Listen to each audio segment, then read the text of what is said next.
नमस्कार दर्शक बंधु पीएम किसान रो 22तम किस्ती को नहीं गोटे बड़ अपडेट आछि। तेबे प्रधानमंत्री किसान योजनार 21तम किस्ती जारी करा जायतिबा बेले एबे 22तम किस्ती पई प्रस्तुति चलीछि। तेबे प्रधानमंत्री किसान समृद्धि योजनार 22तम किस्ती केबे जारी हेबो ताहा जानंतु। दर्शक बंधु जदि आपण प्रधानमंत्री किसान योजनार 22तम किस्ती पई अपेक्षा करिथिबा जणे चासी तेबे एही खबर आपणको पई उपयोगी।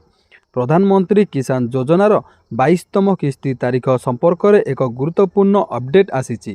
प्रधानमंत्री किसान 22तम किस्ती किए किस्ती पाइबे केवल योग्य चाषी परिवार 22तम किस्ती पाइपारिबे।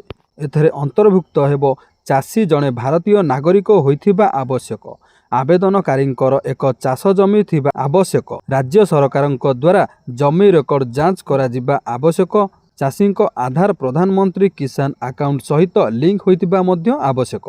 आहुरी मध्य दर्शक बंधु केवाईसी संपूर्ण हेबा मध्य आवश्यक। बैंक अकाउंट एक्टिव एवं आधार लिंक होइतिबा मध्य आवश्यक। जेउ चाषी माने एही आवश्यकता पूर्ण करिनाहांती सेमाने सेमानकर किस्ती पेमेंट पाइबारे विलंबर सम्मुखीन होई पारंती किंबा सेगुड़िक आद्य पाई न पारंती। ताले दर्शक बंधु आपण माने पीएम किसान रो 22तम किस्ती पाइबा पूर्वरु एही सबु डॉक्यूमेंट गुडी को अपडेट कराई नियंतु।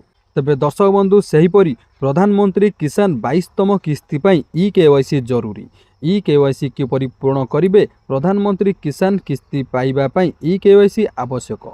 जदि यह संपूर्ण नुहे तेबे 2000 टंका आपणक अकाउंट रे जमा हेबो नाही। ताले दर्शक बंधु आपण माने जदि आपणकर बैंक रे केवाईसी कराई नाहंती ताले आपण 22तम किस्ती मिलिबा पूर्वरु तुरंत आपणकर बैंक रे आपणकर केवाईसी करै नियंतु।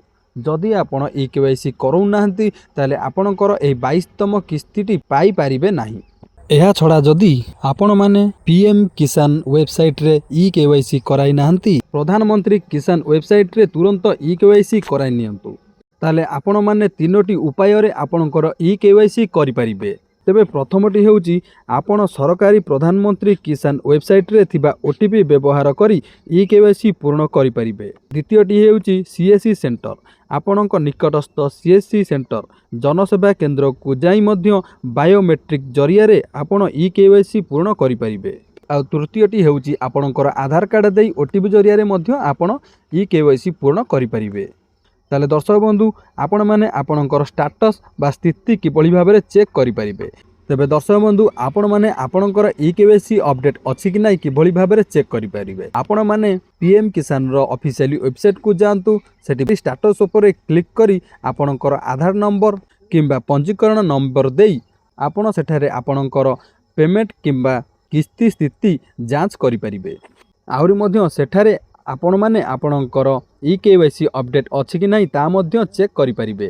ताले दर्शक बंधु आपण माने पीएम किसान रो 22तम किस्ती मिलिबा पूर्वरु एही सब डॉक्यूमेंट गुडी को अपडेट कराई नियंतु। जदि वीडियोटी भल लागि थाए लाइक करंतु, शेयर करंतु। जदि चैनल को नुवा करी आछंती चैनल को सब्सक्राइब करी पाखे थिबा बेल आइकन को प्रेस करंतु। रहउची जय जगन्नाथ।